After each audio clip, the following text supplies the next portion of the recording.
నమస్తే, welcome to big talk. నేను రవి. దేశ రాజకీయాలు ఇప్పుడు పారిశ్రామికవేత్త అదానీ చుట్టూ తిరుగుతున్నాయి. అసెంబ్లీ నుంచి పార్లమెంటు దాకా అదానీ పేరు పదే పదే వినిపిస్తోంది. తెలంగాణ అసెంబ్లీ సమావేశాల తొలి రోజు తీవ్ర దుమారం రేగింది. సీఎం రేవంత్తో అదానీ కలిసి ఉన్న టీషర్ట్లు ధరించి వచ్చిన బీఆర్ఎస్ ఎమ్మెల్యేలను లోనికి రాకుండా పోలీసులు అడ్డుకున్నారు. కాంగ్రెస్ జాతీయ నాయకత్వం అదానీపై విమర్శలు చేస్తుంటే రాష్ట్ర ప్రభుత్వం అదానీతో అంటగాగుతోందని బీఆర్ఎస్ ఆరోపించింది. మరోవైపు అదానీ వ్యవహారంపై పార్లమెంట్లో చర్చ జరపాలన్న డిమాండ్తో పార్లమెంట్ ఆవరణలో విపక్ష నేతలు నిరసన చేపట్టారు. ప్రధాని మోదీ, గౌతమ్ అదానీ పాత్రదారులను కాంగ్రెస్ ఎంపీ రాహుల్ గాంధీ ఇంటర్వ్యూ చేశారు. వీరి మధ్య ఉన్న బంధమేంటో చెప్పాలని రాహుల్ గాంధీ ప్రశ్నించారు. మోదీ, అదానీ మాస్కులు ధరించిన మాణిక్యం ఠాకూర్, సప్తగిరి శంకర్ ఏం చేసినా మేము కలిసి చేశాం, మాది ఏళ్లనాటి బంధం అని సమాధానమిచ్చారు. మొత్తంగా దేశ రాజకీయమంతా అదానీ చుట్టూ తిరుగుతుండటం గమనార్హం. ఇంతకు ఇటు రాష్ట్రంలో అటు కేంద్రంలో పాలక పార్టీలతో అదానీ సంబంధం ఉందనే వాదనలో నిజమెంత? అదానీ అవినీతిని ప్రశ్నిస్తున్న కాంగ్రెస్ రాష్ట్రంలో అందుకు భిన్నమైన వైఖరి అనుసరిస్తోందా? ఇదే అంశాన్ని గురించి ఇవాళ బిగ్ టాక్లో చర్చిద్దాం.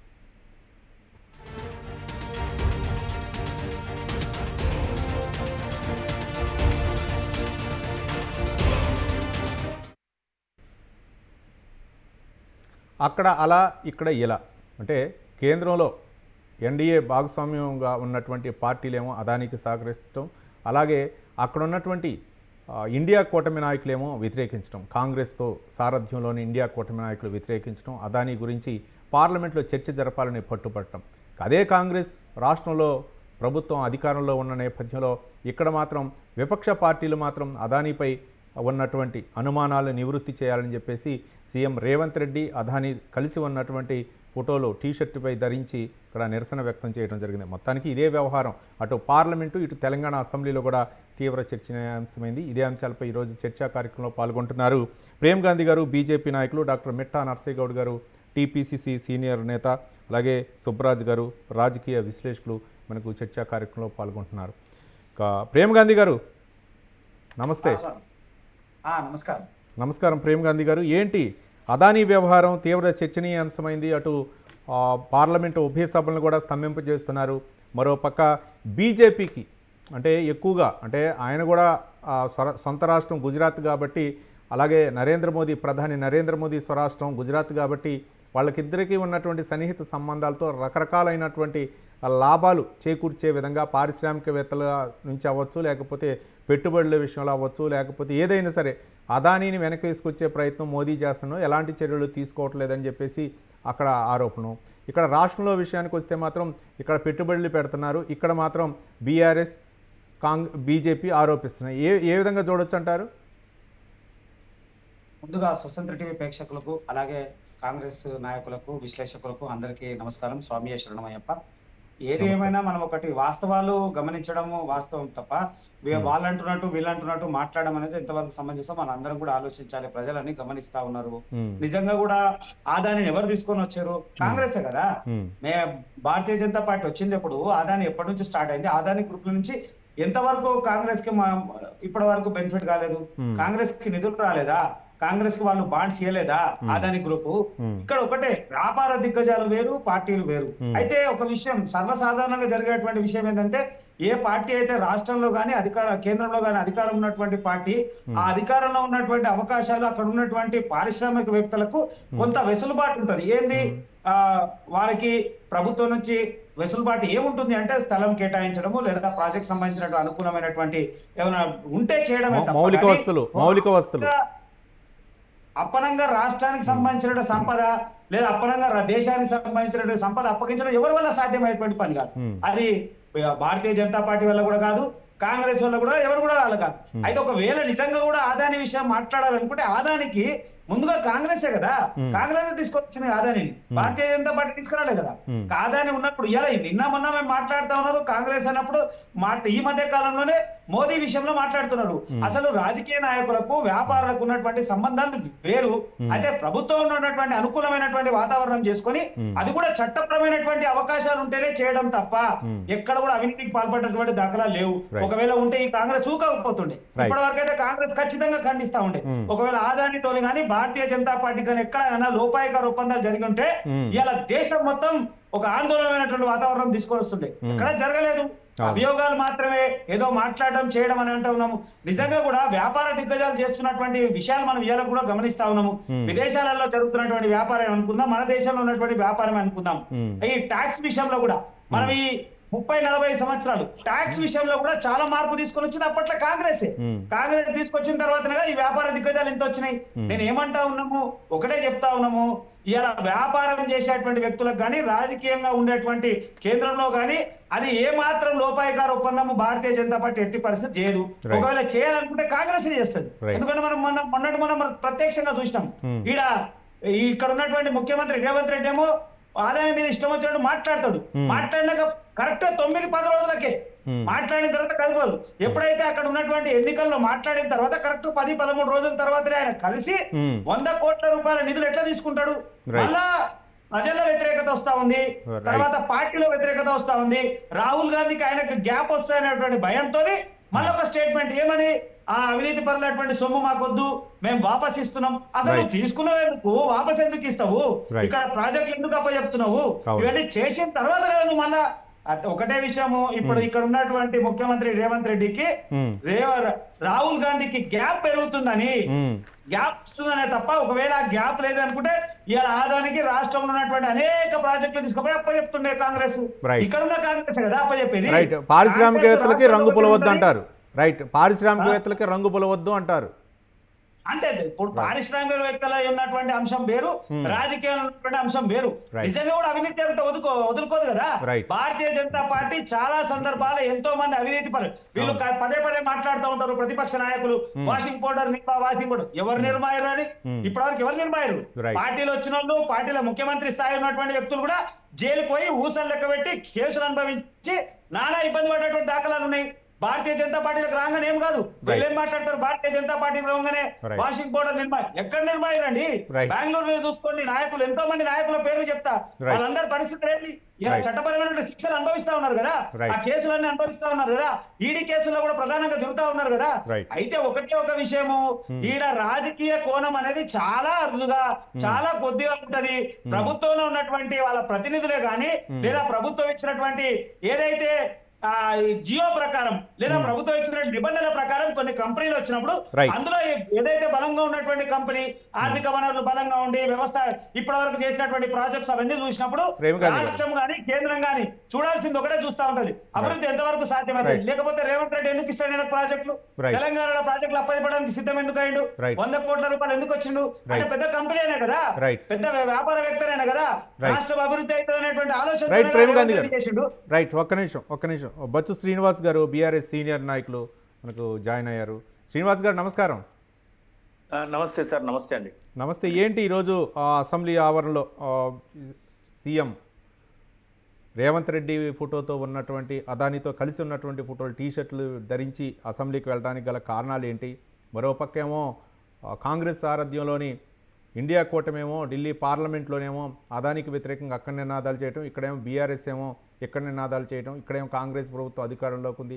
ఏంటి మీ యొక్క నిర్ణయాలు వెనక ఏమున్నాయి? మీ యొక్క అసెంబ్లీ సమావేశాల్లో ఎలాంటి వ్యూహాలకి మీరు సిద్ధం చేసుకున్నారు అనుకోవచ్చు?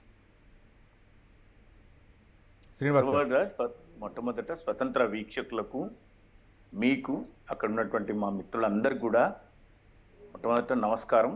ఈరోజు దీక్ష విజయ్ దివస్ సందర్భంగా యావత్ తెలంగాణ సమాజానికి, తెలంగాణ ప్రజలకు ఈ ప్రబలమైనటువంటి 60 ఏళ్ళ ఆకాంక్ష నెరవేరిన సందర్భంగా కూడా శుభాకాంక్షలు. అదేవిధంగా మాన్య గౌరవనీయులైనటువంటి కాంగ్రెస్ పార్టీ అధినేత్రి 78వ జన్మదినం సందర్భంగా కూడా సోనియా గాంధీ గారికి జన్మదిన శుభాకాంక్షలు. అట్లనే వీళ్ళు మా రాష్ట్ర ముఖ్యమంత్రి గారు చాలా గొప్పగా, అంటే ఏడాది గడిచిపోయింది, చాలా ధైర్యంతో, అంటే దినదిన గండం నూరేళ్ల ఆయుష్. వాస్తవానికి కాంగ్రెస్ పార్టీ అమ్మయ్య అనుకుంటున్నారా? ఏం సార్ అమ్మయ్య అనుకుంటున్నారా? 1 సంవత్సరం అయితే గడిచిపోయింది. అదే, అంటే వాళ్ళకు పాపం, అంటే అది వ్యక్తి ప్రాబ్లం కాదు, వ్యవస్థ ప్రాబ్లం. కాంగ్రెస్ పార్టీలో దినదిన గండం నూరేళ్ల ఆయుష్. వాళ్ళు ఎప్పుడు ఏమవుతుందో, ఏం జరుగుతుందో అనేటువంటి పరిస్థితులలో కాంగ్రెస్ పార్టీలో పదవి వస్తే ఉంటది. అదే పదవి నిజంగా ఆ పదవిని 5 సంవత్సరాల కాలం పాటు నిలబెట్టుకోవడం అంటే ఒక ప్రాంతీయ పార్టీ పైన అజమాయిషి ఉన్నట్టు ఈ రాష్ట్రంలో సమైక్య రాష్ట్రంలో రాజశేఖర రెడ్డి గారు ఆ పరంపరను కొనసాగించారు. ఆ తర్వాత చూద్దాం మళ్ళీ ఎవరు చేస్తారో కాంగ్రెస్ పార్టీలో. ఆ విధంగా ఎప్పుడు ఊడిపోతుందో తెలియనటువంటి పరిస్థితిలో కాంగ్రెస్ పార్టీ నేను సంవత్సర కాలం జరుపుకున్నా అని ఘనంగా గర్వంగా విజయోత్సవాలు తెలంగాణలో జరుపుకుంటున్నటువంటి సందర్భంగా ముఖ్యమంత్రి గారికి, కాంగ్రెస్ శ్రేణులకు, ఆయనతో సమన్వయపరిచి ఆయనను దింపేయకుండా ఉంచిన అందరికి కూడా నేను ఈ సందర్భంగా శుభాకాంక్షలు, అభినందనలు కూడా తెలియజేస్తున్నాను. ఆదాని దగ్గరికి వచ్చేస్తే ఈ ప్రపంచంలోనే ఆదాని అనేటువంటి వ్యక్తి, ఆదాని గారు అతి తక్కువ ప్రముఖ పారిశ్రామికవేత్త ఆదాని గారు అతి తక్కువ సమయంలోనే, అంటే ఈ రోజు మనం అంబానీ గారు ఉన్నారు, టాటా ఉన్నారు, లేకపోతే బిర్లా గ్రూప్ ఉంది, లేకపోతే ఇంకా చాలా మంది ఉన్నారు. వీళ్ళందరినీ తన్నేసి ఆ విధంగా, అంటే తోసిరాజు అనే విధంగా ముందుకొచ్చి అతి తక్కువ సమయంలో ఆయన ప్రపంచ కుబేరుల్లో ఒకరే కాకుండా ప్రపంచ పారిశ్రామికవేత్త అండి. Is not restricted to India. భారతదేశానికే పరిమితం కాకుండా భారతదేశపు ఎల్లలు దాటి కెన్యా, బంగ్లాదేశ్, శ్రీలంక చుట్టుపక్కల అన్ని దేశాలలో ఆయన పెట్టుబడులు పెట్టి ఆయన సామ్రాజ్య అన్ని విస్తరణ చేసింది. ఇది అందరికీ తెలుసు. ఈ రోజు అంటే ఒప్పుకోకపోతే మరి నేనేం చేయలేను. అంటే కొన్ని విషయాలు ఒప్పుకోవడానికి కూడా ధైర్యం కావాలి. ఇది అందరికీ తెలిసిన సత్యం ఏంటంటే, ఓపెన్ సీక్రెట్ ఏంటంటే, భాజపా కూడా ఒక రాజకీయ పార్టీనే. భాజపాకైనా రాజకీయ పార్టీలకు పారిశ్రామికవేత్తలతో సంబంధాలు ఉండడం అతి సహజం. అది ఒప్పుకోరు వాళ్ళు, అది ఉంటది కూడా. అయితే ఈ దేశం అభివృద్ధి కోసమా, లేకపోతే పార్టీ వ్యక్తిగత అవసరాల కోసమా, లేకపోతే పార్టీ కూడా ఒకరిని ప్రోత్సహించాలి, పార్టీని పోషించాలి, పార్టీ ఒకరిని ఉంచాలి. కాబట్టి పరోక్షంగా అంటే అన్డిక్లేర్డ్ బినామీ ఎవరైనా ఉన్నారు భారతీయ జనతా పార్టీకి జాతీయ స్థాయిలో ఒక పారిశ్రామికవేత్త, మోడీ గారు సహకరిస్తూ, ఆయన సామ్రాజ్య విస్తరణకు ఈయన సహకరిస్తూ అంటే జాతీయ స్థాయిలో ఎవరైనా అధికారంలో ఉండాలంటే ఇట్లాంటి పారిశ్రామికవేత్తల యొక్క సహాయ సహకారాలు ఉండాలంటారు. చూస్తున్నాం కదా మనం. ఎందుకంటే కాంగ్రెస్ పార్టీ కొనసాగిన రోజు అదే అంబానీ గారితో సాన్నిధ్యంగా ఉన్నప్పుడు ఇదే భాజపా విమర్శించినటువంటి సందర్భాలు మనం చూసినాం. ఆ తర్వాత వచ్చినటువంటి 10 సంవత్సరాలలో మోడీ గారు వస్తే ఆయన కొంచెం తెలివిగా ఏంటంటే, ఒక వ్యక్తిని నమ్ముకొని ఒక వ్యక్తి చేతిలో సంపద మొత్తం కేంద్రీకృతం కాకుండా ఇంకో ప్రత్యామ్నాయం ఉండాలి అనేటువంటి ఆలోచన, తన స్వరాష్ట్రానికి చెందినటువంటి వ్యక్తిని ఇంకొక వ్యక్తిని ప్రత్యామ్నాయంగా ఏర్పాటు చేస్తూ సమంగా, అంటే కేంద్రానికి సంబంధించిన అంశం, రాష్ట్రానికి సంబంధించిన అంశం చెప్పండి. రాష్ట్రంలో ఏం జరుగుతుందంటే, ఇప్పుడు వాళ్ళు కాంగ్రెస్ పార్టీ జాతీయ స్థాయిలో అదానీ గారికి అన్ని దేశాలలో ఆయన పెట్టుబడులు ఉపసంహరించుకోవడానికి, ఏదైతే వాళ్ళ అల్లుడు ఆయన మీద బ్రైబ్ ఇవ్వడానికి బ్రైబ్ ఇచ్చేటానికి సహకరించిందని చెప్పి వాళ్ళ మీద కేసులు నమోదు కాగానే వివిధ దేశాలలో ఆయన పెట్టుబడులు ఉపసంహరించుకునే విధంగా ఆ దేశాలు వాళ్లకు పిలుపునిచ్చినాయి. అప్పుడే ఈ రాష్ట్రంలో కూడా ముఖ్యమంత్రి గారు కూడా వారు స్కిల్ యూనివర్సిటీకి సోషల్ రెస్పాన్సిబిలిటీ ఫండ్ ఏదైతే ఉంటుందో ఆ ఫండ్ ను మాకు వద్దు 100 కోట్లు అని వారు తిరిగి వద్దని చెప్పేసింది. కానీ ఇక్కడ ఒక గమనించాల్సిన అంశం ఏంటంటే, అక్కడ జాతీయ స్థాయిలో జాయింట్ పార్లమెంటరీ కమిటీ వేయాలి, జేపీసీ వేయాలి ఆయన మీద అనేటువంటిది అనేక సందర్భాల్లో వచ్చినప్పటి నుంచి అక్కడ రాహుల్ గాంధీ గారు, ప్రియాంక గాంధీ గారు అదే మోదీ గారిది, ఆదానీ గారిది టీషర్ట్లు వేసుకొని పార్లమెంట్ లో నిరసన వ్యక్తం చేసినటువంటి పరిస్థితి. తెలంగాణలో మరి మీరు నిజమే బీజేపీ ఒప్పుకోదు, బీజేపీ కూడా నిజమని ఒప్పుకోవాలి, భయమే ఉంది. బీజేపీ చేస్తున్న పనిని మీరు వ్యతిరేకిస్తున్నారు, ఒకరికే సంపద కట్టబెడుతున్నారని మీరు మాట్లాడుతున్నారు. మీరే నిజమైతే ఇక్కడ 12,400 కోట్లు దావోస్ వేదికగా ఒక దశాబ్ద కాలం, ఒక 10 సంవత్సరాలకు సరిపడేటువంటి ప్రణాళికతోని వివిధ రంగాలలో వారు సిమెంట్ ప్లాంటు, రెన్యూవబుల్ ఎనర్జీ, ఇట్లా 12,400 కోట్ల రూపాయల పెట్టుబడులతోని ఎంఓయూ చేసుకొని ఒక 8,000 నుంచి 10,000 మందికి పరోక్షంగా ప్రత్యక్షంగా ఉద్యోగ నియామకాలు వస్తే రాష్ట్ర అభివృద్ధి జరుగుతుంది అని చెప్పింది. దీంట్లో మాకేం చేసేపించాలి లేవు, మేమేం వద్దట్లేము. రాష్ట్ర పురోభివృద్ధి, పారిశ్రామిక పురోభివృద్ధి, Right. ఈ రాష్ట్రానికి సంబంధించినటువంటి జీడిపి పెరుగుదల మాకు తెలుసు. పెట్టుబడులను తీసుకురావాలి, పారిశ్రామికవేత్తలను కన్విన్స్ చేయాలి అంటే 2014 నుంచి 2024 వరకు రైట్ శ్రీనివాస్ గారు, రాష్ట్ర మీరు అంటే పురోభివృద్ధి. పారిశ్రామికవేత్తలపై వచ్చినటువంటి ఆరోపణలు ఖండిస్తున్నారా, లేకపోతే కాంగ్రెస్ పార్టీ అనుసరిస్తున్నటువంటి ద్వంద్వ విధానాలను ఖండిస్తున్నారా? మేము పారిశ్రామికవేత్తలకు వ్యతిరేకం కాదు. కాంగ్రెస్ పార్టీ మీరు ఎందుకు ఢిల్లీలో వ్యతిరేకిస్తున్నారు, తెలంగాణలో ఎందుకు సమర్థిస్తున్నారు? రైట్, ఇదే పాయింట్. రైట్, కాంగ్రెస్ పార్టీకి ఒక జాతీయ విధానం ఉండాలి. ఎందుకు మా వాళ్ళు మీ ఒక 1 మినిట్ నేను కంక్లూడ్ చేస్తాను, ఎందుకంటే చివరి మాటలు ఇంపార్టెంట్. అవును. మన శాసనసభలో మీకు కలిగిన ఇబ్బంది ఏమిటి? మా ఎమ్మెల్యేలు, ఎమ్మెల్సీలు శాసనసభకు రేవంత్ గారు, అదాని గారు, మీరు ఇద్దరు బాయే కదా, తప్పేముంది? మీరు దావోస్ వేదికగా తెచ్చిన పెట్టుబడులు గొప్పగా చెప్పుకుంది వాస్తవమే. మేము ఏడాది పాలనలో 40,000 కోట్ల రూపాయల పెట్టుబడులు తెచ్చినామన్నాం. మీ పెట్టుబడులు వచ్చి లైవ్ లోకి వచ్చేసరికి దశాబ్ద కాలం పడుతుంది. అందులో 12,400 కోట్లు ఆయనవే, ఎవరివి? అదాని గారివే. అదాని గారితో మీరు ఎంఓయూ చేసుకున్నదే. మీరిద్దరు బాయి అనే సంగతి మేము ఇంకా గర్వంగా మీకు పబ్లిసిటీ ఇచ్చి మీ శాసనసభ వేదికగా ఆన్ రికార్డ్ చూపిస్తుంటే మీకు కలిగే ఇబ్బంది ఈ విధమైనటువంటి నిర్బంధాలతోని పాలన, ప్రజాపాలన అంటే నిర్బంధాలు చేయడమా? ఈ విధమైనటువంటి పాలన. రైట్ శ్రీనివాస్ గారు, ఒక్క నిమిషం. డాక్టర్ మిట్టా నరసింహగౌడ్ గారు, టీపీసీసీ నేత. ఈ రాష్ట్ర ఉత్సవాలు ఎందుకు జరుపుతున్నారు, ఎవరి కోసం జరుపుతున్నారు? రైట్, ఒక్క నిమిషం. శ్రీనివాస్ గారు, మిట్టా నరసింహగౌడ్ గారు, టీపీసీసీ నేత. నరసింహగౌడ్ గారు నమస్తే. నరసింహగౌడ్ సార్, వాయిస్ క్లియర్ ఉందా? క్లియర్ ఉంది. నా వాయిస్ వినిపిస్తుందా? వినిపిస్తుంది సార్. రైట్, పార్లమెంట్ ఆవరణలోనేమో బయట మీ పార్టీ జాతీయ నాయకులు రాహుల్ గాంధీ, పార్లమెంట్లో విపక్ష నేత రాహుల్ గాంధీ అక్కడేమో కొన్ని ఎలక్షన్ నటన చేశారు. మోదీ మాస్క్ తోటి ఉన్నటువంటి ఎంపీలను, అలాగే అదానీ మాస్క్ ధరించి అక్కడైతే మాత్రం ఒక ఇంటర్వ్యూ కూడా చేశారు. కానీ ఇక్కడికి వచ్చి బీఆర్ఎస్ నేతలు ఒక టీ షర్ట్ వేసుకుని వస్తే అసెంబ్లీలోకి అనుమతించలేదు. ఏంటి నరసింహగౌడ్? ముందుగా మీకు ప్యానెల్లో ఉన్న పెద్దలకు, వ్యూవర్స్ కు నమస్కారం. అదేవిధంగా ఈ రోజు జన్మదినం జరుపుకుంటున్నటువంటి తెలంగాణ ప్రదాత సోనియా గాంధీకి జన్మదిన శుభాకాంక్షలు తెలియజేస్తా ఉన్నాను. అయితే ఈ ఆదాని గురించి ఈ రాష్ట్రంలో కానీ, తర్వాత ఈ పార్లమెంటులో కానీ చర్చకు రావడానికి కారణం ఏంటంటే, ఆదాని ఫ్రీగా ఏదైతే ఇస్తాడో దాన్ని తీసుకోవద్దనేదే దాని వెనుక ఉద్దేశం. ఇప్పుడు మన దగ్గర 100 కోట్ల రూపాయలు మీకు స్కిల్ యూనివర్సిటీకి ఇస్తానంటే దాన్ని వాపస్ ఇయ్యకముందే, అని హామీ ఇచ్చిండ్రు, పత్రం ఇచ్చిండ్రు, అమౌంట్ ట్రాన్స్ఫర్ చేయకముందే దాన్ని వెనుకకు మలపడం జరిగింది. ఎందుకంటే ఫ్రీ గిఫ్ట్లు తీసుకొని ఆయనకు ఇంకొక దాంట్లో అది ఫ్రీ గిఫ్ట్ కాదు. చాలా మంది ఏం చెప్తున్నారంటే అది ప్రజలదే, ఆయన సంస్థ నుంచి ఇచ్చాడు, ఒక స్కిల్ డెవలప్మెంట్ సెంటర్కి ఇచ్చాడు. 12,400 కోట్ల రూపాయల పెట్టుబడులు ఏంటి, ఆయనపై ఆరోపణలు వచ్చారు కదా, దాని మీద ఏమన్నా ఒక స్పష్టమైన వైఖరి ప్రదర్శించే అవకాశం ఉందా? ఒక చిన్న సబ్మిషన్ చేయొచ్చా? నేను ఒక చిన్న సబ్మిషన్. రైట్ శ్రీనివాస్ గారు, ఒక చిన్న సబ్మిషన్ చేస్తా. చెప్పండి. ఇప్పటి వరకు కాంగ్రెస్ పార్టీ తీసుకున్న నిర్ణయాత్మకమైనటువంటి ఒక ఏవైనా నిర్ణయాలు వెనక్కి తీసుకోకుండా ఉన్నాయేవని ఉన్నాయా? హైడ్రా, మూసి, ఇది ఏదైనా సరే,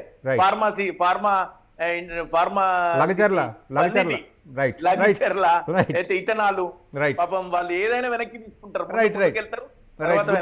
సరే, నరసింహగౌడ్ గారికి గుర్తు చేశారు. నరసింహగౌడ్ గారు, అయితే ఇప్పుడు నేనేమంటున్నా సార్, ఇప్పుడు ఆదాని అనే ఆయన ఒక ఫైనాన్షియల్ టైపు, ఆయన ఒక బిజినెస్ మ్యాన్. ఆయన దగ్గర డబ్బు ఉన్నా లేకపోతే వేరే దగ్గర నుంచి తెచ్చినా ఆయన లాభం ఎక్కడ వస్తుందో అక్కడ పెట్టేది ఆయన పని. ఏ పారిశ్రామికవేత్త అయినా అదే చేస్తారు. అయితే మన తెలంగాణలో ఆయన 100 కోట్ల రూపాయలు స్కిల్ యూనివర్సిటీకి ఉపయోగించేటట్టు ఫ్రీగా ఇచ్చినట్టే కదా. దాన్ని తీసుకుంటే మనం ఏదో హెల్ప్ చేస్తున్నాం కాబట్టి మనకు ఫ్రీ గిఫ్ట్ ఇచ్చిండన్న ఆలోచన వస్తుంది అన్న ఉద్దేశంతో దాన్ని తీసుకోక ముందే వెనుకకు జరపడం. రైట్. కానీ ఇక్కడ ఒక పాయింట్, మిట్టా నరసింహగౌడ్ గారు, మీరంతా కూడా ప్రభుత్వం ముందుకు పోవాలా, పారిశ్రామికీకరణలో తెలంగాణ ముందుకు పోవాలనే ఉద్దేశంతో తావూస్లో అక్కడ జరిగినటువంటి బిజినెస్ కాన్క్లేవ్లో అక్కడైతే ఒప్పందాలు చేసుకున్నారు. 12,400 కోట్ల రూపాయలు. సరే, రేవంత్ రెడ్డి నాకు సహకరిస్తాను అని చెప్పేసి ఆదాని ఉదార స్వభావంతో ఒక 100 కోట్ల రూపాయలు స్కిల్ యూనివర్సిటీకి ఇచ్చారు, సంతోషమే. కానీ ఒక్కసారిగా రాహుల్ గాంధీ ఏవైతే విమర్శలు గుప్పించాడో, ఆ విద్యుత్ కుంభకోణంలో ఏదో అవకతవకలు జరిగాయని చెప్పేసి ఒక్కసారి బయటకు వచ్చిన తర్వాత ఆ కేసు నమోదైంది అమెరికాలో అన్న తర్వాత అప్పుడు 100 కోట్లు మాకొద్దు, ఆ 100 కోట్లు మాకు ఇవ్వాల్సిన అవసరం లేదని చెప్పేసి మీరు లెటర్ రాయటం జరిగింది రాష్ట్ర ప్రభుత్వం తరపు నుంచి సీఎం రేవంత్ రెడ్డి. అవునవును. అయితే నేనేమంటున్నా సార్, ఇప్పుడు దావోస్ లో అందరు దేనికి పోతారు సార్? పెట్టుబడులను పెట్టుబడులు ఆకర్షించడానికి పోతారు. ఆకర్షించడానికి. అక్కడ మన అభివృద్ధి ఎలా జరుగుతుంది, ఏమేం వనరులు ఉన్నాయి, ఏమేం చేయగలుగుతాం, ప్రభుత్వం ఏ రకంగా సహకరిస్తుంది అనే విషయాలు చెప్తే వాళ్ళకి అట్రాక్ట్ అయితే వాళ్ళు మేము కానీ పెట్టుబడి పెడతారు. కానీ నరసయ్య గౌడ్ గారు అంటున్నది ఏంటంటే ఒక జాతీయ పార్టీకి అక్కడ ఒక విధానం ఇక్కడ ఒక విధానమా? రైట్, రాష్ట్ర అభివృద్ధి కోసమే ఏ పార్టీ అయినా సరే పాటుపడాలా, కానీ అక్కడ రాహుల్ గాంధీ సూచనలు సలహాలని అనుసరిస్తారా, రాష్ట్ర అభివృద్ధిని అనుసరిస్తారా?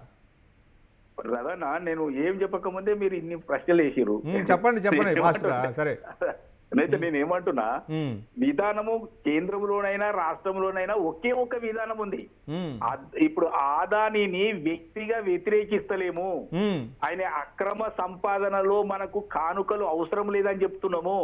ఇదే ఆదాని జాతీయ పార్టీ అయిన భారతీయ జనతా పార్టీకి వెన్నుదన్నగా నిలిచి అన్నిట్లో చేయి కలిపి ఆయన తోటి ప్రయాణించడం వద్దు అని చెప్తున్నావు, కానీ ఆయన పెట్టుబడులు దేశవ్యాప్తంగా ప్రపంచవ్యాప్తంగా పెట్టొద్దని ఎవరన్నారండి? ఆయన పారిశ్రామికవేత్త అండి, పారిశ్రామికవేత్త. ఏ ప్రభుత్వాన్నైనా కలుసుడు, ఆంధ్రప్రదేశ్ వెళ్తారో, మీరు పెట్టుబడి వద్దు అంటే పక్క రాష్ట్రంలో పెట్టుబడి పెడతారు. సార్ నేను అదే అంటున్నా సార్. ఇప్పుడు నేను ఏమంటున్నా, ఆయన పెట్టుబడిదారుడుగా ఎవరైనా ఆహ్వానిస్తారు. ఇప్పుడు గ్లోబల్ టెండర్ పిలిచిండ్రు, అందులో ఎవరైనా పాల్గొనొచ్చు. ఆ నామ్స్ ప్రకారం ఎవరికి వస్తే వాళ్ళు చేస్తారు, దాంట్లో తప్పు లేదు. ఇక్కడ విషయం ఆధారాన్ని వ్యతిరేకించడానికి విషయం ఏంటంటే, ఆయన మన రిన్యూవబుల్ ఎనర్జీ మీద వాళ్ళు చేసుకున్నటువంటి ఒప్పందాల మీద అమెరికా పౌరులను మోసం చేసి వాళ్ళ వ్యాపారవేత్తలను మోసం చేసి తీసుకున్న డబ్బులను లంచాలుగా ఇవే చూపించిందనే దాని మీద కదా అమెరికాలో వాళ్ళు కేసు నమోదు చేసింది. అక్కడ కేసు నమోదైంది. నరసయ్య గౌడ్ గారు, తెలంగాణలో ఇచ్చినటువంటి పెట్టుబడులు కావచ్చు, లేకపోతే తెలంగాణలో 100 కోట్ల రూపాయలు స్కిల్ యూనివర్సిటీకి ఇచ్చినటువంటి 100 కోట్ల రూపాయలపై రాలేదు కదా ఆరోపణలు. అయితే నేను అదే సార్, నేనే చెప్తాను. ఇప్పుడు ఇలాంటి ఆరోపణలు ఉన్నటువంటి ఆ విషయాలప్పుడు దీన్ని వద్దని వెనుకకు పంపడంలో తప్పేం లేదు కదా. తీసుకోలే, అసలు వాళ్ళు లెటర్ ఇచ్చారు అంతే, మేము ఇస్తాము 100 కోట్ల రూపాయలు అని.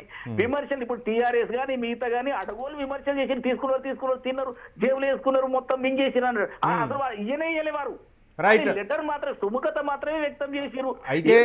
అనవసరమైన విమర్శలని. రైట్, నరసయ్య గౌడ్ గారు, రాష్ట్ర పరిధిలో అయితే నిర్ణయాలు ఉండవు, రాష్ట్ర పరిధిలో నిర్ణయాలు ఉండవు, జాతీయ స్థాయిలోనే రాహుల్ గాంధీ తీసుకునేటువంటి నిర్ణయాలకే కట్టుబడి ఉంటారు. నేను అదే చెప్తున్నా సార్. ఇప్పుడు రాహుల్ గాంధీ గారు మాట్లాడే మాట అయినా, ఇక్కడ రేవంత్ రెడ్డి గారు మాట్లాడేమైనా ఒకటే. ఎందుకు ఒకటే అంటున్నంటే, అక్కడ ఆదానిని పెట్టుబడి ఉట్టిగానే వ్యతిరేకించడం లేదు, వ్యక్తిగతంగా వ్యతిరేకించడం లేదు. ఆయన అవినీతి సంపాదన మోడీకి ఇస్తున్నాడు అనే ఉద్దేశం మీద వీళ్ళిద్దరూ ఒకటే, వీళ్ళిద్దరు కలిసి ముంచుతున్నారు అన్న దాని మీద వ్యతిరేకించడమే తప్పితే, నామ్స్ ప్రకారం ఆయన వచ్చి పెట్టుబడి పెడితే ఏ రాష్ట్రం గానీ ఎవరు గానీ ఆయనను తప్పుపడతలేదు అనేది స్పష్టం.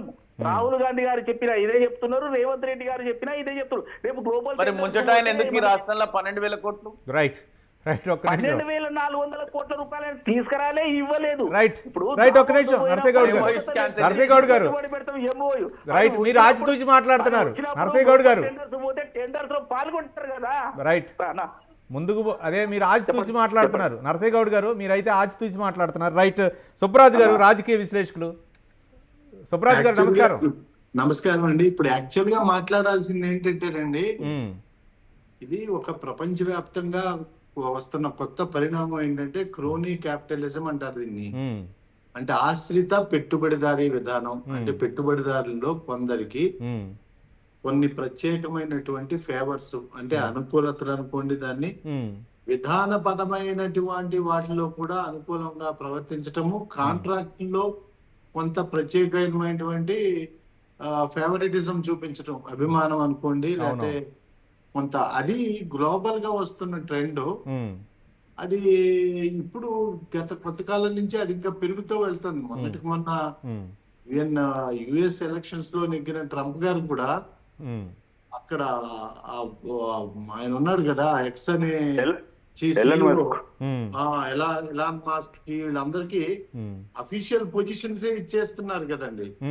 ఇక్కడ మనం ప్రత్యేకంగా చర్చించాల్సింది ఏంటంటే, ఇంకా రాజకీయవాదులు మీకు అందరికీ తెలుసు కదా, గోడ మీద పిల్లలు లాంటి వాళ్ళు ఇటు మాట్లాడతారు, అటు మాట్లాడతారు, 3 మాటలు ఒక 2 నాలుకలు కాదు 3 నాలుకలు కూడా ఉంటాయి. అవన్నీ ఇక్కడ అనవసరంగా దీని మీద పెద్ద డిబేటు చర్చ కంటే కూడా ఉమ్, భారత రాజకీయాల్లో ప్రత్యేకించి ఇక్కడ మీడియా పాత్ర కూడా, అట్లాగే పార్లమెంటు అసెంబ్లీల పాత్ర ఉమ్, ఇట్లాంటి అంశాల్లో కాస్త సునిశ్చితంగా, ఉమ్, విమర్శనాత్మకంగా, ఉమ్, సహేతుకంగా, ఉమ్, లేకపోతే విశ్లేషణాత్మకంగా ఉమ్, ఈ క్రోనీ క్యాపిటలిజం గురించిన ఒక స్క్రూటినీ అంటారు, అంటే అవును. పరిశీలన చేయాల్సిన అవసరం అవును. ప్రత్యేకించి మీడియా మీద కూడా ఉన్నది. ఏదో అవును. వేగ్గా ఇక్కడ వాళ్ళు బట్టలు వేసుకెళ్తున్నారు, అక్కడ వాళ్ళు అది చేస్తున్నారు అంటే, ఉమ్, ఒకటేంటంటే ఈ అదానీ గారికి ఇందాక మిత్రులు చాలా మంది అందరూ ఏకగ్రీవంగా ఆమోదిస్తున్నది ఏంటంటే, ఉమ్, ఈ మామూలు క్యాపిటలిస్టులకే ఇవాళ ఇంక్లూడింగ్ చైనాతో సహా ప్రపంచం అంతా రెడ్ కార్పెట్ వేసి ఆహ్వానిస్తున్నారు. ఎందుకంటే అది ఉపాధి అవకాశాలతో పాటు పన్ను ఆదాయం తీసుకురావటం, అవును. ప్లస్ మంచి సామాజిక ఆవరణం, అంటే సోషల్ ఇన్ఫ్రాస్ట్రక్చర్. ఇంకోటి సుబ్బరాజు గారు, ఒక బడా పారిశ్రామికవేత్త పెట్టుబడి పెట్టారంటే కొంచెం గ్రోత్ కూడా పెరిగిద్ది అనేటటువంటి అదే సదుద్దేశం కూడా ఉంటది. హైపెయిడ్ జాబ్స్ వస్తాయి, దాని అవును. ద్వారా ఇన్ఫ్రాస్ట్రక్చర్, రోడ్స్, కార్లు, మంచి రెస్టారెంట్లు మొత్తం అంతా ఇళ్ళలో పనిచేసే వాళ్ళకి శాలరీలు పెరిగితే డ్రైవర్లు, ఇలాగ ఎకో సిస్టమ్ అంతా డెవలప్ అవుతుందని ఉమ్, వాళ్ళకి ప్రమోట్ చేస్తారు. కానీ ఇక్కడ ప్రత్యేకించి ఏంటంటే, ఉమ్, ఈయన స్కూల్ డ్రాప్ అవుట్ అండి. School drop out Gautam Adani గారు. ఆయన వయసు 62-63 ఏళ్ళు అంతే. ఉమ్, ఆయన మొదటి అఫ్ కోర్స్ అహ్మదాబాద్, గుజరాత్ అందరికీ తెలిసిందే అది. ఆయన ఆయన మొదటి తరం పారిశ్రామికవేత్త. మొదటి తరం పారిశ్రామికవేత్త ప్రపంచంలో అత్యంత తక్కువ కాలంలో, ఉమ్, దాదాపుగా చెప్పాలంటే 20 సంవత్సరాల లోపునే ప్రపంచంలో 3వ అతిపెద్ద పారిశ్రామికవేత్తగా ఎదగడం అనేది ఉమ్, ఒకటి. ఉమ్, సరే, ఇక్కడ మన రాష్ట్రానికి సంబంధించిన మన అనుభవాలు మనకు ఉన్నాయండి. ఇక్కడ ఉమ్, మన అనుభవాలు ఏంటంటే, దేశంలో మొదటి పోర్టు, ప్రైవేట్ సెక్టర్ పోర్ట్ ని ఆయన తీసేసుకున్నాడు. అవును. అది కృష్ణపట్నం పోర్ట్ ని, అవునవును. గంగవరం పోర్ట్ ని తీసేసుకున్నాడు. ఉమ్, తొలి వైమానిక రంగంలో ప్రైవేట్ ఎయిర్పోర్ట్స్ లో మొదటిదైన ముంబై ఎయిర్పోర్ట్ ని జీవీకే నుంచి కూడా ఆయన తీసేసుకున్నాడు. ఆయన ఎయిర్పోర్ట్ లో మొదటివాడు కాదు, అవును. పోర్ట్ లో మొదటివాడు కాదు, మొదటివాడు కంటే కూడా దాటిపోయాడు. అవును, ప్రైవేట్ భాగస్వామ్యం. ఇంకా ప్రత్యేకంగా చెప్పాల్సిన ఏంటంటే, ఎస్బీఐ దాంట్లో ఇన్వెస్ట్ చేయటం, ఎల్ఐసి ఇన్వెస్ట్ చేయటం, అవును. ఎయిర్పోర్ట్స్, చాలా ఎయిర్పోర్ట్స్ టెండర్లు, కాంట్రాక్టుల్లో రెగ్యులేటరీ బాడీస్ ఉంటాయండి. Director general of civil aviation అని, వీళ్ళు అవును. వాళ్ళ యొక్క రికమెండేషన్స్ కూడా పక్కన పెట్టి వాళ్ళు పెట్టిన కానీ conditional సుబ్బరాజు గారు సరే, ఆయన పారిశ్రామికవేత్త ఎదగటం అవ్వచ్చు, లేకపోతే ఏ పారిశ్రామికవేత్త అయినా సరే, అక్కడ అంటే ఏ రాష్ట్రంలో అయినా సరే వాళ్ళకి కావలసినటువంటి వనరులు ఉంటేనే అక్కడ ఇండస్ట్రీ కానీ లేకపోతే ఏదైనా సరే కంపెనీ పెట్టడానికి ఆసక్తి చూపుతారు. పారిశ్రామికవేత్త కూడా లాభాల కోసమే అన్వేషిస్తాడు. ఏదో అక్కడ సామాజిక సేవ కోసం అయితే మాత్రం కంపెనీలు అయితే మాత్రం పెట్టరు. ఇక్కడే పొరపాటు ఉందండి. ఇక్కడే పొరపాటు ఉంది. ప్రపంచవ్యాప్తంగా కొన్ని కొత్త ప్రమాణాలు నెలకొల్పుతున్నారండి. ప్రపంచంలో యునైటెడ్ నేషన్స్ వాళ్ళు గ్లోబల్ కాంపాక్ట్ నోట్ పెట్టి ఈ అవినీతిని అంతర్జాతీయంగా అధికారంలో ఉన్న మంత్రులు కానీ లేకపోతే అధికారులు కానీ కొంతమంది పారిశ్రామికవేత్తల యొక్క ఎరచూపే లంచాలకి వాటికి వెళితే అది అక్కడ పర్యావరణానికి కానీ అక్కడ పేదలకు కానీ, ఉదాహరణకి గుజరాత్ ఆ ఏరియాలో ఆయన బుజ్జిలో ఆయన మొదలుపెట్టిన మొదటి దాంట్లో సుమారు 16,000 ఎకరాల్లో చాలా మంది మత్స్యకారులకి ఇబ్బందులు కలిగినాయి. వీళ్ళందరూ డబ్బులతో ఏదైనా కొనేసుకోవచ్చు, ఎక్కడైనా పెట్టేసుకోవచ్చు. అంటే అక్కడ స్థానిక కమ్యూనిటీ అంటారు, సమాజాలు, అది ఎఫెక్ట్ కాకూడదని, ట్రాన్స్పరెన్సీ, పారదర్శకత ఉండాలని అంతర్జాతీయంలో యునైటెడ్ నేషన్స్ కొన్ని, ఇప్పుడు ఎస్ఈసి అంటే సెక్యూరిటీ అండ్ ఎక్స్చేంజ్ కమిషన్,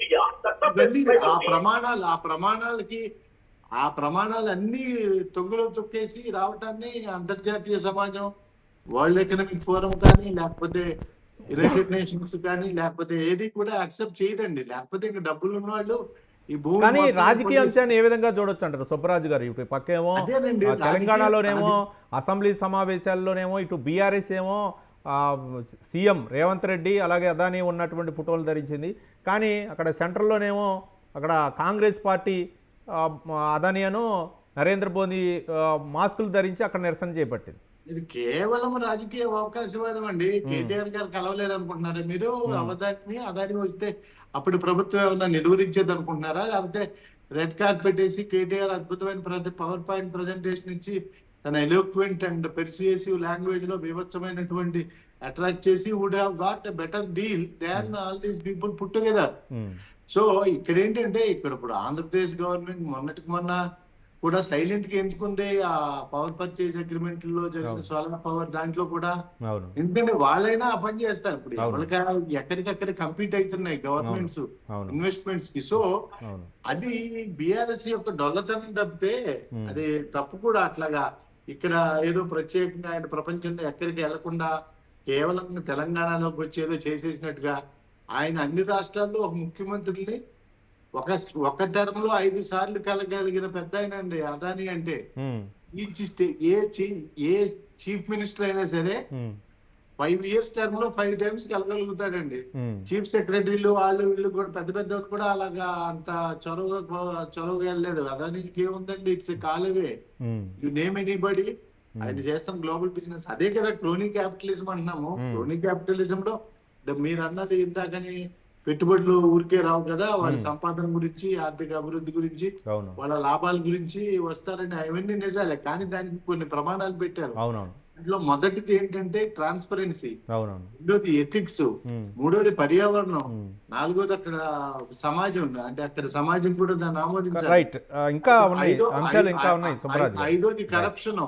ఈ ప్రమాణాలకు అనుగుణంగానే కాంపిటీషన్. లేకపోతే వీళ్ళకి నీతి నియమం లేకుండా వదిలేస్తే పెద్ద పెద్ద తోడేళ్లు, వాళ్ళు ఏమంటారు, పులులు, సింహాలు మనల్ని పిక్కు తినేస్తాయండి. అందుకని నియమాలు ఉన్నాయి, అదే నియమాలను ఉల్లంఘిస్తూ వెళ్తున్నారు అనేదే ప్రధానమైన సమస్య. రైట్. ప్రేమ్ గాంధీ గారు ఇప్పుడు నేను ఏమంటున్నా, వాళ్ళు బీఆర్ఎస్ ఒకవేళ 10 సంవత్సరాల అధికారంలో ఉన్నటువంటి బీఆర్ఎస్ పార్టీలో కూడా అనేక మంది వ్యాపార దిగ్గజాలు టకా ఈ 10 ఏళ్లలో 7వ స్థాయికి పోయారు, ఎక్కడో లేనో ఎక్కువ వెళ్ళిపోయారు. ఇప్పుడు కాంగ్రెస్ ఉన్నటువంటి కూడా మొన్న ఏదో ప్రాజెక్ట్ చూసుకుంటూ పోతే వాళ్ళ సొంత ఫ్యామిలీకి సంబంధించిన వ్యక్తి 2 కోట్ల రూపాయల ప్రాజెక్ట్, అసలు వాళ్ళ పూర్తి టర్న్ ఓవర్ కూడా 20-30 కోట్ల టర్న్ ఓవర్ ఉన్న దానికి 100 కోట్ల రూపాయలు ఉన్న ప్రాజెక్ట్ ఇచ్చింది. ఇది ఒకటే గమనిస్తాము. కానీ ప్రేమ్ గాంధీ గారు ఇంతకు ముందుగానే నగరేకల్ ఎమ్మెల్యే వేముల వీరేశం గతంలో బీఆర్ఎస్ లో ఉన్నారు, ఇప్పుడు ఆయన కాంగ్రెస్ పార్టీలో ఉన్నారు. అప్పుడు కూడా 250 ఎకరాలు ఆదానికి అప్పుడు బీఆర్ఎస్ ప్రభుత్వం కట్టబెట్టింది అనేటటువంటి ఆరోపణలు కూడా చేశారు. ఇదే అంబానీ గారు వచ్చినప్పుడు ఆయన కేటీఆర్ గారు మాట్లాడినప్పుడు ఏ రాజ్ మే ఆప్ దేఖో హమ్ జో భీ హమ్ కర్ సక్తే ఆప్కో అనే ఆయన మాట్లాడినటువంటి విషయంలో ఒకటి క్లియర్ గా చెప్పిండు. ఏమని, రెడ్ కార్పెట్ వేసిండు అంటే అప్పుడు ఆదానికి బీఆర్ఎస్ రెడ్ కార్పెట్ వేసింది, సరే చేసింది. ఇక్కడ ఒకటే. కానీ కొన్ని చెప్తున్నారు ఏంటంటే, మా ముందు కొన్ని ప్రతిపాదనలు ఇచ్చారు, మేమైతే మాత్రం ఆమోదించలేదు, ఆ ప్రతిపాదనలకు అయితే మాత్రం ఆమోదించలేదు, అదానిని అసలు తెలంగాణలో కాలు పెట్టనివ్వలేదు అన్నట్టుగా బీఆర్ఎస్ నాయకులు చెప్తున్నారు. వీళ్ళు అధికారంలో లేరు కాబట్టి, అధికారం కోల్పోయారు కాబట్టి అన్ని మాట్లాడుతున్నారు. ఆ రోజు అధికారం ఉన్నప్పుడు ఆదాన్ని ఎందుకు హక్ చేసుకున్నారు, ఆదాన్ని ఎందుకు దగ్గర తీసుకున్నారు, ఆ రోజు గుర్తురాలేదా వీళ్ళకి?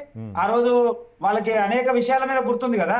ఆదాన్ని ఇలా కొత్తగానా వాళ్ళ ప్రభుత్వం ఉన్నప్పుడు కూడా ఒకసారి ఐసిఐసిఐ బ్యాంకు లేదా ఇంకో దానికి సంబంధించినప్పుడు ఒకనొక సమయంలో ఆదానికి సంబంధించిన షేర్లు చాలా పడిపోయినప్పుడు అప్పుడు మాట్లాడలేదే, అప్పుడు సైలెంట్ ఉన్నారే, అప్పుడు బీఆర్ఎస్ ఎవరేం మాట్లాడలేదే. ఇలా ఏం మాట్లాడుతున్నారు అంటే ఒకటే, ప్రతిపక్షంలో ఉన్నాము, ఇక్కడ కాంగ్రెస్ ఉన్నది, కాంగ్రెస్ ఇక్కడ అక్కడ అనేది వాళ్ళు ఉనికిని కాపాడుకునేటువంటి ప్రయత్నం చేస్తున్నారు. కానీ అవకాశం వచ్చినప్పుడు ఆదాని నుంచి లబ్ధి పొందిన వ్యక్తులు బీఆర్ఎస్ లో చాలా మంది ఉన్నారు. ఎందుకు ఆదాని గ్రూప్ నుంచి వీళ్ళకి బాండ్స్ రాలేదా? వీళ్ళ పార్టీకి వచ్చినాయి కదా బాండ్స్. ఇలా దేశవ్యాప్తంగా ఉన్నటువంటి ప్రాంతీయ పార్టీలలో 500 కోట్లు ఉన్నటువంటి పార్టీ వీళ్ళది.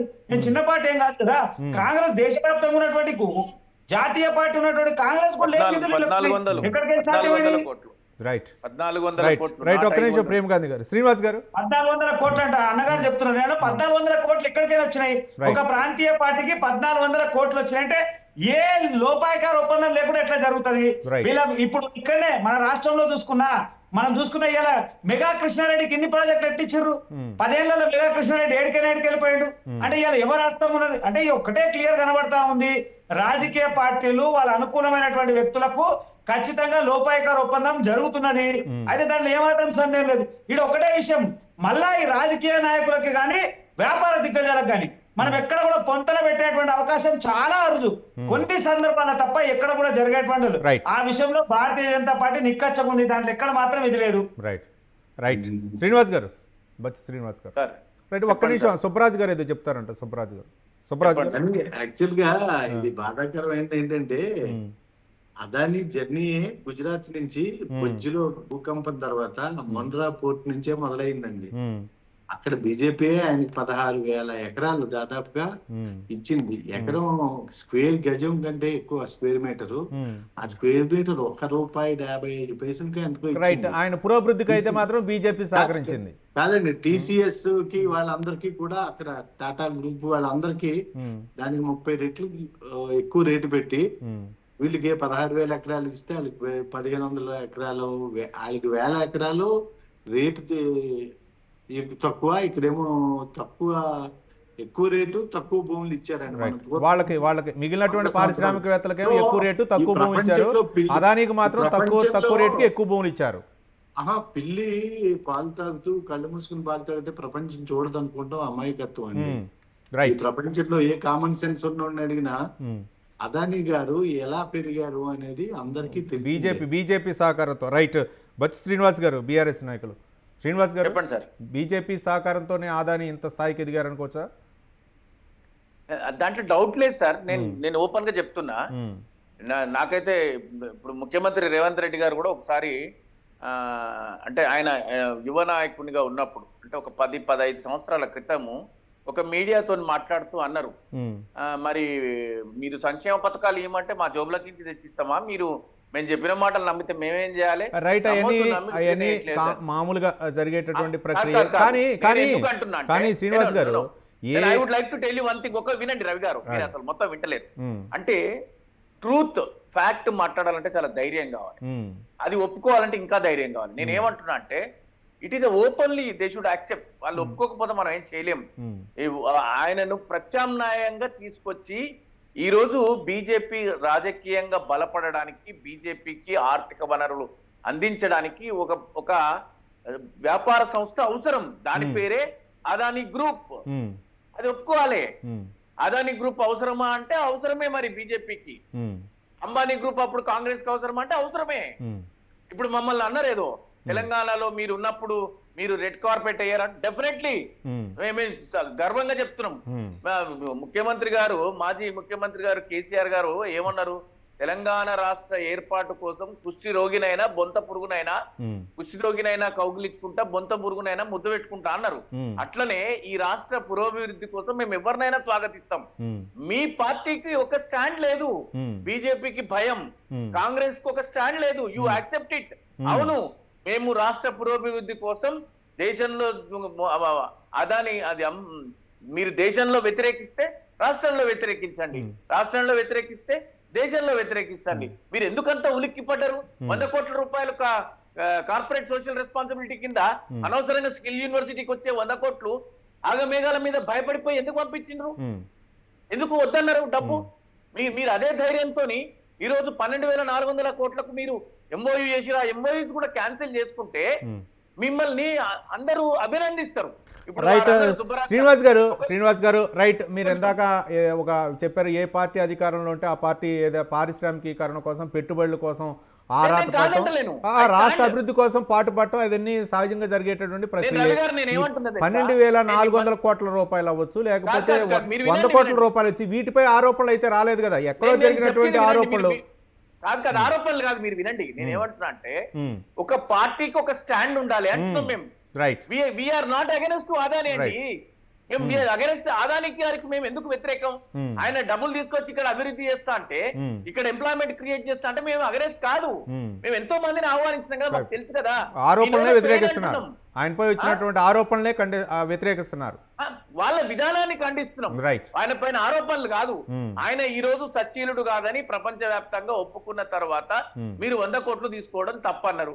100 కోట్లు తీసుకోవడం తప్పైతే 12,400 కోట్లు కూడా మీరు విరమించుకోవాలి అంటే. రైట్. శ్రీనివాస్ గారు, ఒకవేళ మీరన్నట్లుగానే ఆ ఒప్పందాన్ని ఒక నిమిషం రవి గారు, సుబ్బరాజు గారు మాట్లాడుతూ రాజకీయ నాయకులు 2 నాలుకల ధోరణులు 3 నాలుకల ధోరణులు మాట్లాడతారు అన్నాడు. నిజమే, రాజకీయ నాయకులు ఎక్కడ ఎదుటి వ్యక్తులు ఎదుటి పార్టీని అవకాశం కోసం మేము వాళ్ళనైనా వాళ్ళు మేమైనా ప్రజా గొంతుకై నినదించే క్రమంలో ప్రజాస్వామ్యంలో ప్రతిపక్షంలో ఉన్నప్పుడు ఒక విధంగా మాట్లాడతారు, అధికారంలో ఉన్నప్పుడు సహజం. వాళ్ళు అది వాళ్ళు 2 నాలుకల ధోరణి మాట్లాడకూడదు కాదు, ఒక స్టాండ్ మీద ఉండాలి అంటున్నాం. మేమైతే 2 నాలుకల ధోరణి 3 నాలుకల ధోరణిలో లేము.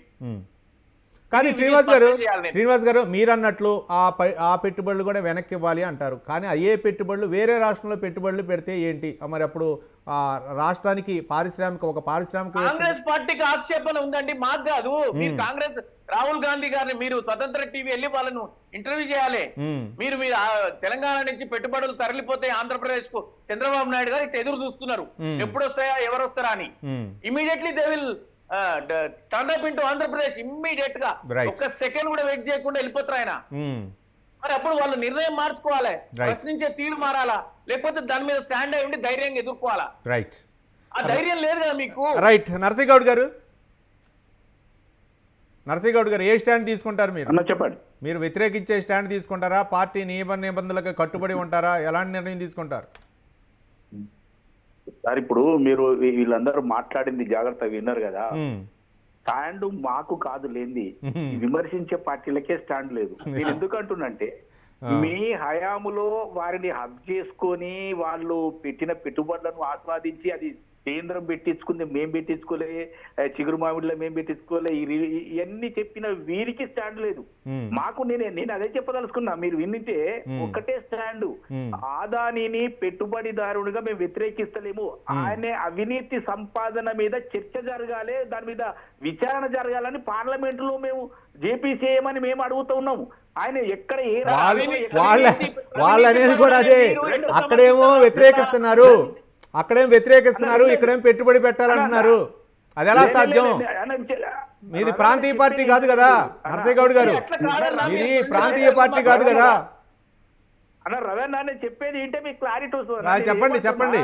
చెప్పండి. అక్కడ రాహుల్ గాంధీ గారి స్టాండ్ అయినా ఇక్కడ రేవంత్ రెడ్డి గారి స్టాండ్ అయినా ఒక్కటే. నేనేమంటున్నా, ఆయన మీద ఆరోపణలు వచ్చినాయి కాబట్టి, ఈయన మీద కేసు ఏర్పడ్డది కాబట్టి జేపీసీ చేసి ఆయన మీద విచారణ జరగాలని అక్కడ మనం ఆందోళన చేస్తా ఉన్నాం. ఆయన నికార్సుగా పద్ధతి ప్రకారము రూల్స్ అండ్ రెగ్యులేషన్స్ ప్రకారము గ్లోబల్ టెండర్ లో పాల్గొని వస్తే కాంగ్రెస్ పార్టీ ఏం వద్దంటలేదు. ఇది క్లియర్. ఇది అదే ఆందోళన నరసింహగౌడ్ గారు, అదే ఆందోళన బీఆర్ఎస్ చేస్తుంది. అసెంబ్లీలో బీఆర్ఎస్ చేస్తుంటే మరి ఆ ఎమ్మెల్యేలు ఎందుకు అరెస్ట్ చేశారు? రవణ బీఆర్ఎస్ ఇక్కడ నిరుద్యోగులకు గాని ఈ ప్రజలకు గాని అన్యాయం చేస్తుంది అనేది నేను చెప్తున్నా. ఎందుకంటే 100 కోట్ల రూపాయలు స్కిల్ యూనివర్సిటీకి కార్పొరేట్ సోషల్ రెస్పాన్సిబిలిటీ కింద ఇస్తారనగానే అనవసరమైన విమర్శలు చేసా వెనుకకు పోయే కారణం ఒకటి. భయపడి రెండవది 12,400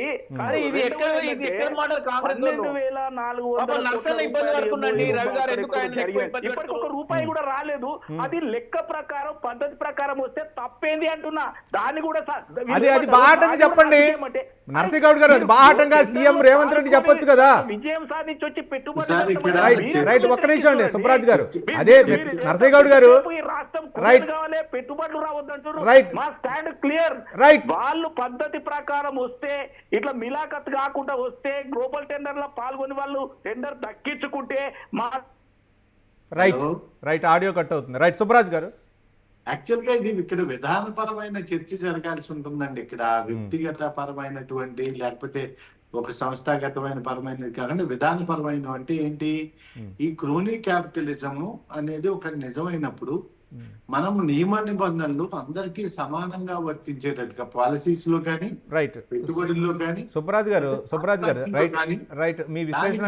సుబ్బరాజ్ గారు ఒక పాయింట్, మీడియాకి అసెంబ్లీలకి పార్లమెంట్లకి దీన్ని పరిశీలించి చర్చించి దీన్ని ఒక విధమైనటువంటి నిఘా అంటారు, స్క్రూటినీ అంటే దాన్ని మరి జ్యుడిషియల్ లాంగ్వేజ్ లో దాన్ని మనము ఒక పరిశీలన అనాలా, లేకపోతే ఈ పోలీసులు వాళ్ళు చేస్తూ ఉంటారు కదా నేర పరిశీలన ఇవన్నీ లాంటిది ఖచ్చితమైనటువంటి పర్యవేక్షణ కానీ ఈ ఇన్ని పర్యవేక్షణ సిస్టమేటిక్ ఉండాలి. నుండి ఏ సంస్థలు ఎలా పెరుగుతున్నాయి, ఏ సంస్థలు ఎలా పెరుగుతున్నాయి, ఎందుకు ఇన్ని పెరుగుతున్నాయి, సిస్టమేటిక్ నుండి ఇన్ని కండిషన్లు పెడితే పారిశ్రామికవేత్త అంటే అంత కొంచెం ఇది కాదు. కానీ అక్కడ లేదండి, ఉన్నట్టు కాదండి, ఫ్రెండ్లీ కండిషన్లో ఫ్రెండ్లీ ఇప్పుడు కాదండి, ఆ ఫ్రెండ్లీగా ఉంటేనే ఏ రాష్ట్రమైనా వస్తుంది. కండిషన్ లోనే టాటాలు పెరిగాయండి. ఆ కండిషన్ రైట్ ఉన్నారు, కరెక్టే. కానీ ఇప్పుడు మీరు చెప్పారు కదా, ఇప్పుడు అంతా కూడా గ్లోబలైజేషన్ అయిపోయిన తర్వాత మొత్తం కూడా దాన్ని అందరు మీడియా పార్లమెంట్ లో అన్ని లొంగిపోయినాయండి. రైట్ ఏంటంటే రైట్ ఇంతకుముందు మీడియా కూడా శ్రీనివాస్ గారు చెప్పారు, ప్రజల దగ్గరికి శ్రీనివాస్ గారు ఎవరు చెప్పారు, ఎట్లా ఒక్క నిమిషం పెరుగుతున్నారు, సుబ్రాజ్ గారు ఇంతకుముందు బీఆర్ఎస్ నాయకులు శ్రీనివాస్ గారు చెప్పారు ఏంటంటే, ఇప్పుడు గనక వద్దు అంటే ఈ 12,400 కోట్లు వద్దు అంటే పక్కన ఆంధ్రప్రదేశ్ సీఎం చంద్రబాబు నాయుడు ఉన్నాడు, ఆయన ఇంకా రాయితీలు ఇప్పించి ఇంకా తీసుకుపోయేటటువంటి అవకాశాలు ఉన్నాయని చెప్తున్నారు. మరి ఇట్లా ఉంటే రాష్ట్రం అభివృద్ధి ఏ విధంగా సాగిద్ది? కాదండి, ఇంటర్నేషనల్ ఇన్వెస్ట్మెంట్ ప్రమోషన్ బోర్డ్స్ అనేది సెంట్రల్ గవర్నమెంట్ లో ఉంటుందండి. ఆ బోర్డే నియమ నిబంధనలు పెట్టొచ్చు. ఏంటి టైంటెడ్ అంటే మచ్చబడిన వాళ్ళని, అంతర్జాతీయ కోర్టులో కేసులు ఎదుర్కొంటున్న వాళ్ళని, ఇప్పుడు ఎస్సిసి అంటే ఎక్స్చేంజ్ కమిషన్ అండి, గ్లోబల్ అంటే మన సెబీ లాంటిది, వాళ్ళు డిపార్ట్మెంట్ ఆఫ్ జస్టిస్, FBI, ఈ ముగ్గురు యాక్చువల్ గా ఆయన అరెస్ట్ వారెంట్ కూడా ప్రిపేర్ అవుతుందండి. ఇట్స్ అండర్ ప్రాసెస్ అంటున్నారు. కాబట్టి మన కంట్రీకి వాళ్ళకి కానీ ద్వైపాక్షిక ప్రధాని నరేంద్ర మోదీ అయితే మాత్రం అంత సీరియస్ గా ఉండకపోవచ్చు, దాన్ని చేస్తారనే రాజకీయ విశ్లేషకులు చెప్తున్నారు. దాన్ని ఏదైనా అంటే అది ప్రజల నుంచి వచ్చే ఒత్తిడి, మీడియా అదిగా, లేకపోతే మన సామాజిక అంటే పౌర సమాజం స్పందించే తీరు, ఇవన్నీ పార్లమెంట్ లో యాక్టివ్ పార్లమెంట్ లో డిస్కషన్స్, అసెంబ్లీ డిస్కషన్ లో ఒక ప్రజాచైతన్యం కాదు. ఇందాక అన్నారు అదాని కాదు, మన లోకల్ గా కూడా మన వాళ్ళు కూడా ఇప్పుడు మెగా అనే పేరు వచ్చింది. కొందరికి ఇక్కడ మనం ఎక్కడ వీలుంటే అక్కడ లోకల్ క్లోనింగ్ క్యాపిటలిస్టులు కూడా ఉన్నారు, అది సడన్ గా పెరిగిపోతా ఉంటారు. రైట్. కానీ రైట్ సుబ్రాజ్ గారు ఒక్క నిమిషం ఇక ప్రేమ్ గాంధీ గారు రైట్, మీరు అంటే ఈ పార్లమెంటు సమావేశాలు అవ్వచ్చు ఎక్కడైనా సరే, బీజేపీ అయితే ఒక అంశాన్ని తెరపైకి తీసుకొచ్చింది. జార్జి సోరోస్ ఫౌండేషన్తో సోనియా గాంధీకి భాగస్వామ్య ఒప్పందం ఉందనేటటువంటి, అమెరికాకు చెందినటువంటి సంస్థతో ఒప్పందం ఉంది, లోపకారీ ఒప్పందం ఉందనేటటువంటి అంశాలు తెరపైకి తీసుకొచ్చారు. అంటే ఇది అదానీ వ్యవహారాన్ని కప్పిపుచ్చడం కోసం ఈ వ్యవహారాన్ని తెరపైకి తీసుకొచ్చారా? ఎట్లా అనేది ఏం లేదు, అయితే జరుగుతా ఉన్నది. దేశవ్యాప్తంగా ఉన్నటువంటి అనేక దేశాలతోని కాంగ్రెస్ ఉన్నటువంటి సత్సంబంధాలు, కాంగ్రెస్ ఉన్నటువంటి ఇంటర్నల్ లింక్స్ అన్ని కూడా ఒక్కొక్కటి బయటకు రాబోతా ఉన్నాయి. ఒకటే విషయము మేమేమంటున్నాం అంటే, గతంలో కాంగ్రెస్ పార్టీకి సంబంధించినటువంటి వాళ్ళు అఫీషియల్ గా ఒకవేళ ఏ రకమైనటువంటి లోపాయకాలు లేకున్నటువంటి డబ్బులు వచ్చి ఉంటే వాళ్ళ అకౌంట్స్ ఫ్రీజ్ అయినాయి. ఎందుకు ఫ్రీజ్ అవుతాయి? వాళ్ళు చేస్తున్నటువంటి అవినీతి సొమ్ము కదా.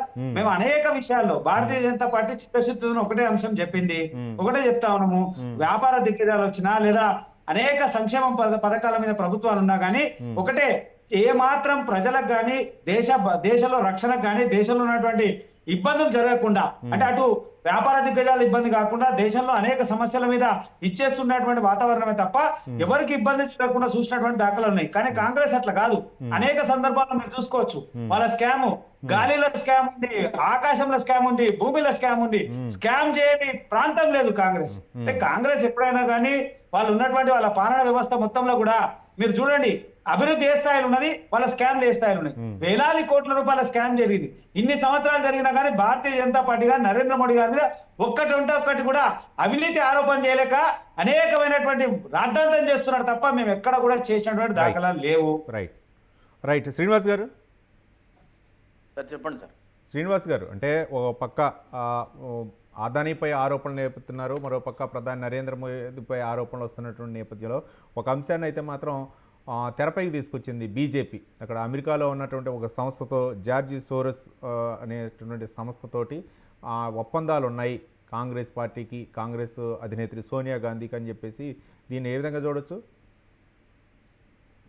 సరే, ఈ విషయం పైన ఎప్పుడైతే నేను స్పందించడానికి ఆసక్తి కూడా లేదు. కానీ భారతీయ జనతా పార్టీ ఖచ్చితంగా, అంటే కాంగ్రెస్ పార్టీ ఎంత తప్పు చేసింది ఏంటి అనేటువంటిది కొంచెం పోతుంటే తెలుస్తుంది. డెఫినెట్ గా ఇది సైడ్ లైన్ కావాలంటే ఇంకో విషయాన్ని బయటకు తీసుకురావాలి. ఈ రోజు అదానీ గారి ప్రపంచవ్యాప్తంగా అదానీ గారికి ప్రపంచ దేశాలు ఆయన పెట్టుబడులు కానీ ఆయన కంపెనీని వ్యతిరేకిస్తున్నటువంటి సందర్భంలో చాలా బలంగా ఆయనని సపోర్ట్ చేస్తున్నటువంటి పార్టీ అంటే అది బీజేపీ పార్టీ. అది ఓపెన్ గా మనం ఇప్పుడు నిజంగా వాళ్ళు బీజేపీ అంత సచ్చీలత గనక ఉంటే జేపీసీ చేయడానికి ప్రాబ్లం ఏంది? రైట్. లేకపోతే ఆయన మీద ఎంక్వైరీలు చేయడానికి ప్రాబ్లం ఏముంది? చేయదు.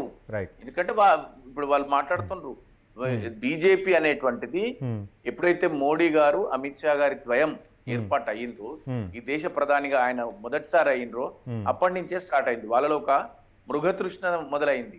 దేశవ్యాప్తంగా కాషాయ జెండా ఎగిరాలి. దానికి ఏమనే చేస్తారు వాళ్ళు. వాళ్ళు దానికి ఏది చేయడానికి సిద్ధమయ్యారు. రైట్. సుబ్రాజ్ గారు మీరు ఇప్పుడు జార్జి సోరోస్ గురించి ప్రస్తావించారు, కానీ అది జార్జి సోరోస్ గురించిన ప్రస్తావనకు సంబంధించిన ఏ విధమైన ఆధారాలు, రుజువులు, సాక్ష్యాలు ఏమీ లేకుండా ఒక పక్కనేమో సోనియా గాంధీ గారిని లింక్ చేస్తున్నారు. కానీ హిండెన్బర్గ్ రిపోర్ట్ పక్కన పెట్టేద్దాం మనం. మొన్న అమెరికన్ ఇండక్ట్మెంట్ ఎవరి దగ్గర నుంచి వచ్చింది? అమెరికన్ డిపార్ట్మెంట్ ఆఫ్ జస్టిస్ నుంచి, అమెరికన్ SEC అంటారు, అంటే సెక్యూరిటీస్ అండ్ ఎక్స్చేంజ్ కమిషన్, అంటే మన ఇండియా సెబీ లాంటి దాని నుంచి. ఈ రెండాటి నుంచే కాకుండా ఇప్పుడు మళ్ళీ FBI వీళ్ళు ఓపెన్ గా వాళ్ళు నోటీసులు పంపించారండి. రైట్. మనకి నిజంగా సురేష్ మీద అట్లాంటిది ఉంటే మన ఏజెన్సీస్ ఉన్నాయి కదా, మన CBI ఉంది, మన RNB రా ఉంది, లేకపోతే ఇంకా మనకు కూడా FBI ఇలాంటిది ఉంది. రైట్. ఇట్లాంటి ఇంటెలిజెన్స్ ఏజెన్సీ ద్వారా సాక్ష్యాలతో సహా రుజువు చేసి వాళ్ళకేమో ఇంటర్నేషనల్ గా చేస్తుందని కాముగా ఉన్నారు. SEC చెప్పడం ఇంతవరకు SEC చెప్పిన తర్వాత కూడా దీని మీద భారతదేశంలో అంతర్గతంగా ఉన్న నేర పరిశోధన సంస్థలు ఏవి కూడా సీరియస్ గా మొదలు పెట్టలేదండి. పక్కోటి చెప్తున్నాడు మా దొంగ మీ ఇంట్లో ఉన్నాడని, వాడు చెప్తున్న దాని ఆధారంగా కనీసం ప్రతిష్ట గురించి, పరువు గురించి, దేశ పారదర్శి గురించి కూడా చేయకుండా ఎక్కడో జార్జ్ సోరేస్, ఎక్కడో సోనియా గాంధీ ఈ రాజకీయ విమర్శలుగానే చూడాలంటారు. రైట్. ఇద్దరి మీద చేయమనండి. రైట్. జార్జ్ సోరేస్ మీద, అదానీ మీద, ఇద్దరి మీద తరవుగా నేషనల్ ఏజెన్సీస్ తోటి, అంటే వాళ్ళ ఓన్ ఏజెన్సీసే, వాళ్ళ చిలకలే అవన్నీ. రైట్. చూద్దాం మిగిలినటువంటి పార్లమెంట్ సమావేశాల్లో అయినా మిగిలినటువంటి పార్లమెంట్ సమావేశాల్లో అయినా ఎలాంటి గందరగోళం జరుగుతుంది చూద్దాం. రైట్. సుబ్రాజ్ గారు రాజకీయ విశ్లేషకులు స్పందించి చర్చా కార్యక్రమంలో పాల్గొన్నందుకు, అలాగే డాక్టర్ మెట్టా నర్సయ్య గౌడ్ గారు TPCC సీనియర్ నేత, అలాగే ప్రేమ్ గాంధీ గారు బీజేపీ నాయకులు, బత్సు శ్రీనివాస్ గారు BRS నాయకులు స్పందించి చర్చా కార్యక్రమంలో పాల్గొన్నందుకు అందరికీ ధన్యవాదాలు. ఇంకా పార్లమెంట్లో అవ్వచ్చు, అలాగే రాష్ట్ర శాసనసభలో అవ్వచ్చు, ఇంకా అదానీ వ్యవహారంపైనే తీవ్రంగా పట్టుబడుతున్నాయి. అలాగే ఎలాంటి కార్యకలాపాలు జరగకుండా సభలో అయితే మాత్రం వాయిదా పడుతున్నాయి. మరి రానున్న రోజుల్లో ఈ అదానీ అంశంపై ఎలాంటి నిర్ణయం తీసుకుంటూ అటు కేంద్ర అటు రాష్ట్ర ప్రభుత్వాలు చూద్దాం. ఇది రాజకీయ అంశంగా చూస్తారా, లేకపోతే నిజంగానే ఆయనపై చర్యలు తీసుకోవాలనేది ఏ ప్రభుత్వం చర్యలు తీసుకుంటుందో మనం వేచి చూద్దాం. ఇది ఇవాళ బిగ్ టాక్లోని అంశం. రేపు బిగ్ టాక్లో మళ్ళీ కలుసుకుందాం. చూస్తూనే ఉండండి స్వతంత్ర.